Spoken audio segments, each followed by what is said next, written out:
Hi everyone, I'm Shannon Quimby and I'm so excited to be back for Season 4 DIY with InRoads. I'm going to be showing you how to make this really easy DIY, this wood door slat mat. And also, you can go to shannonquimby.com because I've got so many DIYs. I've worked with Better Homes and Gardens, HGTV, all the networks, Coin and such. But anyway, it's going to be a fun DIY. So to start with, you're going to go get some 1x1s, and you can get it at any hardware store, lumber store that's really easy to find. And you're going to cut it up. You can use a miter saw, ask the neighbor, or even the lumberyard could do it. But you're going to measure and you're going to cut. It's going to be 2 feet, 24 inches. And you're going to do it 17 times. Then you want to get your tape measure again and a Sharpie. And you're going to mark in 3 inches on each side. And you'll make a mark. And I'm kind of making a large mark just to show you, and I'll lift this up, but you just want to make a dot on each end on all 17 of them. So after you mark both ends on each side, then you want to get your drill, and you want to get a 932, that's the size of the drill bit. And I'll tell you why later. And you just go with your marks, and you're going to drill a hole in each one of those dots that you made.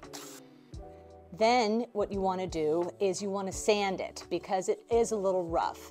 And I'm going to tell you a tip right now.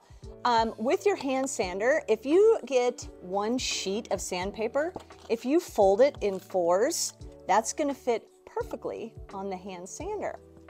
Right? So you want to sand it all on all 4 sides and on the edges. You're probably going to go through more than 1 piece of sandpaper. It's usually about 4 to 5 of these little squares. But don't throw them away. Notice this is one, it's all ripped up. And you want to turn it into, wrap it into a cone, a little bit like this, because the holes, after you drill, they can get a little scratchy and a little frayed. And so I'll just take that leftover sandpaper and go in each hole and just kind of, delete some of the frays because you don't want that to get a sliver on your foot. If you have a nice manicure, I recommend putting latex gloves on. I do not, but you want to get a stain. I'm using a dark stain. This is a dark walnut. Once again, you can get it at any hardware store. A great tip on this is when you're applying this, use a foam brush. Because if you use just like a standard bristle brush, it's going to splatter. It'll splatter all over the place. And so as you can see, this goes on fairly easy, fairly quick. A little goes a long way. And so you want to get all 4 sides and also on the ends. That's really important too. So after you stain all 17 of them, you want to let it sit for about 10 to 20 minutes. Don't let it dry or wait too long where it gets tacky, okay? So you want to basically take a rag, a throwaway rag, and you're going to wipe off any of the excess stain, once again, on all 4 sides and on all 17 pieces. And see, look, a lot comes off. And like I had mentioned, a little does go a long way. And so you definitely want to do that because the stain, if you do put too much on, it will get tacky. You definitely need to wipe all the excess off. So after you've stained them all and let that dry, you want to seal it with a wax. And one of my favorites is a Howard's. It's literally called Feed and Wax. And it's going to seal the stain. And as I keep saying, you can always get these at the hardware store. You can order it online. And I like to put it really right on the piece of wood. And just like you did the stain, you want to get a different rag though. Don't get the stain rag. And you're just going to apply, and it actually brings out the grain in the wood. It's so pretty. You can use any stain you want. That's the beauty about wood. It does bring out all the beautiful grain, but it's just really pretty. But also, you got to do all 4 sides and also the ends. Now, I keep joking and saying 17 times. You don't have to do a mat that's 17. You can make it to the space that you want. But a way to do that is measure, because these are each 1 inch square. So if you have a smaller space, you could maybe do like 13 or 12. But I think the 17, by bringing it out, it gives a good feel and enough space that you can, step on. So with the stain, the same concept with the wax, You want to let it sit for about 10 to 20 minutes. Don't let it dry. And then you just buff it. So on the stain, what you're trying to do, when I mentioned, is you're getting rid of the excess. On the wax, on the feed-in wax, you want to buff it. So to put all the pieces together, you want to get some nylon rope. So on this floor mat, the size is 24 by about 30. And so you want to measure 2 pieces about, and you want to give yourself some extra room. So I do it about 4 feet, you know, give or take. You don't have to do exactly so. And you're just going to cut 2 pieces. So now you got 2 pieces, both at about 4 feet long. And on the end of each one, you're going to tie a double knot and give it a little room at the end. It's okay. And the reason you want to do a double knot, you really give it a yank on that, is because the hole that we drilled and that, you want to make sure that this is the end and that the boards don't go through. Once you tie a knot on the end of each one of these, I'm going to show you this great tip because you're going to be threading these through the boards. See how this gets frayed? How many times, right? You put like the thread through the needle or something and it gets all like jammed up and wedged and you're like, oh, I can't get it. This is a great tip.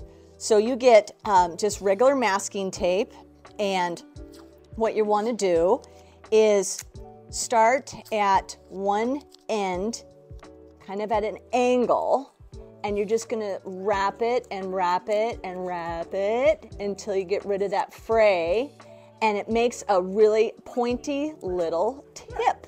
And that's going to make it so much easier to thread it through the holes of the boards. So I got the pile of all 17, and I have the 2 pieces of nylon rope with both ends with the tape. And so you guys, this is so easy. This whole step, this whole process of making this really cool doormat is really simple. You're just repeating the same steps over and over again. And so this one is, look, it looks like a swing. But that's why we did those double knots on the end, because you didn't want the boards to go through. Then you go get a box of hex nuts, and these are 5/16-18. That's important. I kind of like the size. You don't want to get really big hex nuts because they will be bigger and chunkier, and then actually will make the floor mat wider apart, which you don't want those slats. You want to kind of have a nice even thing. And I just pour them all out. And like I had mentioned, it's just repeat over and over again. And I like to do, now you can do 1 hex nut on each side, you know, have fun with it. That's the beauty about DIY. I just thread on each one, 2 on each side. So easy with the tape, right?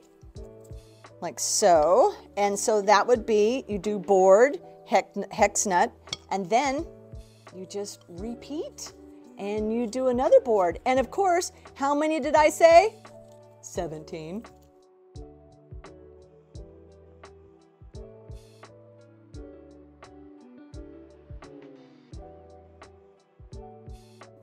So now I have basically beaded and threaded all 17 of them with the 2 hex nuts in between. And it does get a little heavy.